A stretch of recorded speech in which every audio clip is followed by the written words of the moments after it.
Hey, Cub families. This is Mrs. Bailey. I've had a lot of questions about how the next 3 weeks of school are going to happen.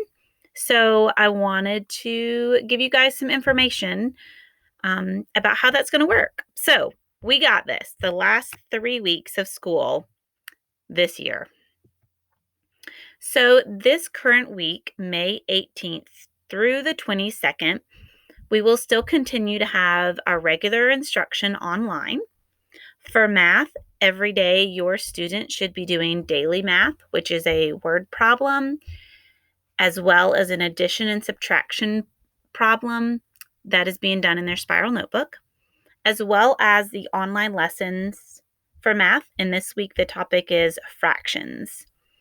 For reading, they'll be doing it all online. They'll be reading and answering questions, and all those answers are sent to me through the computer. For writing, we are starting cursive this week. It's something we teach in second grade, and then it's followed through in third, fourth, and fifth grade. So we'll be teaching cursive this week through writing videos. And science, the topic is genetics. The students are still expected to be doing iReady for 45 minutes of math and 45 minutes of reading a week. On Friday, May 22nd, that is the last day that assignments have to be turned in as part of the Learn from Home feedback form.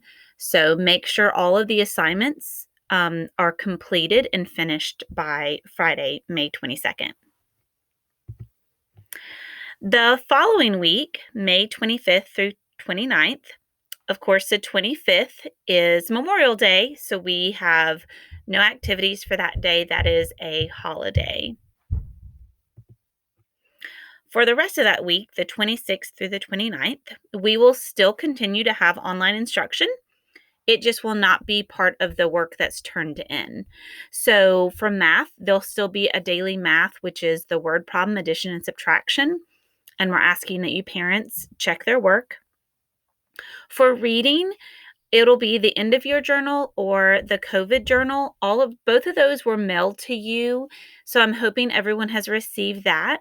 The week of the 26th to the 29th, we will be sharing some of those journal pages with each other on Google Meet. So hold that packet until the 26th, please. For writing, we will continue to still have instruction on cursive that the kids can practice with.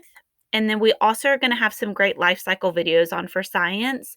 Unfortunately, we were not able to hatch our quail eggs this year because we are not at school.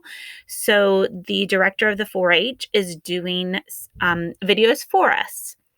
And then iReady will still continue that week. Towards the end of that week, we will also be having individual conferences where either you can come on Google Meet with your child and myself, and we can talk about how the year went, or we can do it over the phone. But there'll be more information coming through Blooms for you to sign up for a conference.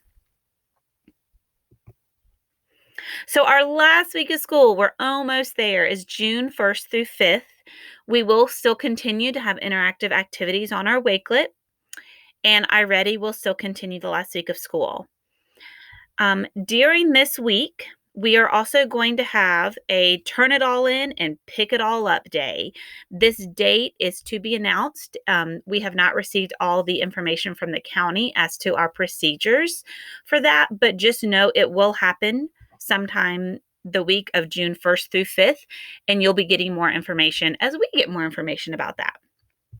So to kind of get your mind ready what that will look like, when I say turn it all in, here are some things I must have back from your family.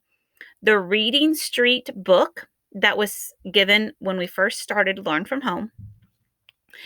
2 chapter books from my personal classroom library. All of the paperwork your child has done. And you're welcome to tear out the paper from the spiral notebook if you'd like to keep it at home to continue to use. But I need all the paper and all the work, which would include all their daily math and all of their writing, especially, that I need to see back so I can have that for my end of year information. Library books must be turned in. If you find them now, drop them off at school. Miss Luce would love to have them back early, or they can be turned back in during this time.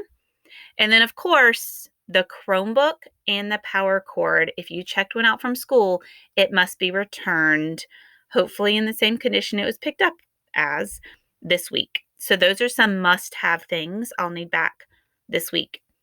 When I say pick it all up, we'll be taking the kids' materials from their desk for them to take home. If they had any extra things in their cubby, any student work I have, it will all be bagged up for your child. You'll also have the end of year form, which is replacing our report cards just for this year. It will be in that information, and a little treat from me as well. So that is our turn it all in, pick it all up stuff. And then school's out for summer. Woohoo! Man, what a year it has been. I have had a couple parents ask, how can I help my child continue to learn this summer, especially with us being home and missing so much of our school year? So these, I would say, are the top 3 things you could continue to do this summer if you choose to with your child to make sure their brain is ready for 3rd grade. Read and then talk about it. Don't just give your child a book and send them off to read by themselves. Ask them about it. See if they are comprehending it. Ask them about the character's feelings. That conversation is really going to help keep their comprehension where it needs to be. Math facts. Just fluency with 1-to-1 addition and subtraction. 5 plus 3, 4 plus 7. Just really quick so it becomes very automatic. And then, of course, continuing to use the algorithm for 3-digit addition and subtraction.